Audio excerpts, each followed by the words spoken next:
We also need to make sure that we're performing medical screening with these patients.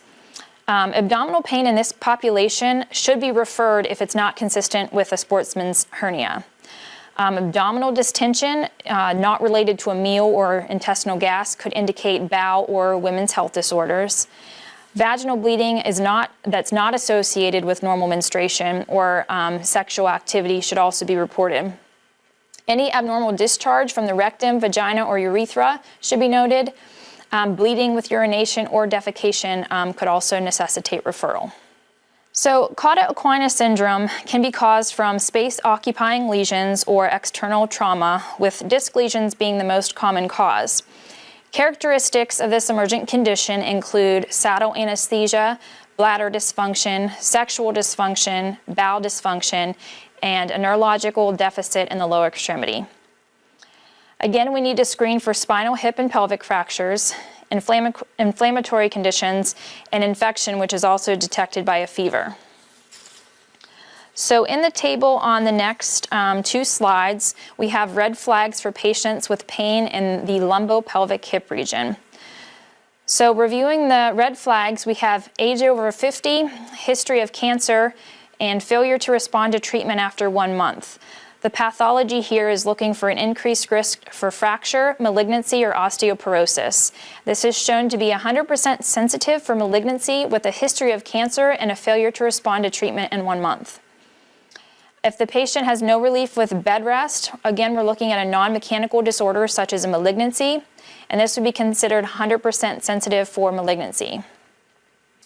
Night pain or unexplained weight loss, again, could be looking for cancer or a inflammatory process, as well as an osteoid osteoma. Arthritic inflammatory conditions might mimic night pain if severe. The osteoid osteoma may be relieved well with small doses of aspirin and worsened with movement. The Cauda equina syndrome that we just discussed could present as a red flag showing saddle anesthesia, the bladder or bowel dysfunction, sexual dysfunction, and widespread neurological changes of the lower extremity. We could also be considering prostate disorders. Urinary retention also has a high sensitivity and specificity for Cauda equina. Again, the Cauda equina syndrome necessitates immediate emergency referral. Acute prostatitis might cause back pain if it causes bacteremia, and it also could be fatal. With painful urination, we're considering urethritis and Reiter syndrome. This could be associated with conjunctivitis, and osteoarthritis is common. We're also including the sacroiliac joints when considering this potential red flag. If we are unable to provoke the symptoms during the clinical examination, we're considering that this might again be a non-mechanical disorder. So an inability to reproduce the concordant pain again could be persuasion for referral. If the patient's unable to work or kinesiophobia is detected, this is considered a yellow flag, a psychosocial yellow flag, possible secondary gain. Cognitive behavioral management may be indicated. Depression could be a flag as well, looking at possible anxiety, stress, or social withdrawal. Again, cognitive management might be indicated. Infection or vector-borne illness, such as Lyme's disease, could present from a history of a bite, and it would be important in detecting that in the subjective history. This could also be caused from a consumption of unsanitary fluids, such as unpasteurized dairy. Also, like I mentioned, we're looking for fever to detect possibly active infection or arthritides, ankylosing spondylitis, rheumatoid arthritis. Risk factors would also here include IV drug use.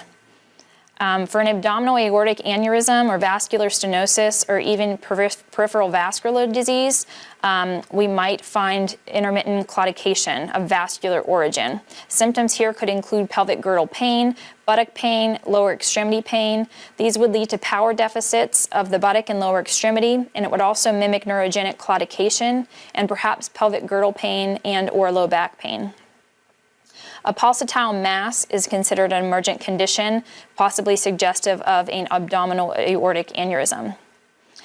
Also, menstrual changes, poor diet, and a rapid decrease in activity level or training schedule could be indicative of a stress fracture. Females here are at the greatest risk. A history of autoimmune disorders or other arthritides. This includes rheumatoid arthritis, tuberculosis, Reiter syndrome, lupus, Crohn's disease. Appropriateness for physical therapy should be determined from the medical provider. Prolonged corticosteroid use places the patient at increased risk of a stress fracture, and an enhanced likelihood of osteoporosis for older females as well. And recent radiation therapy also places the patient at risk for fracture.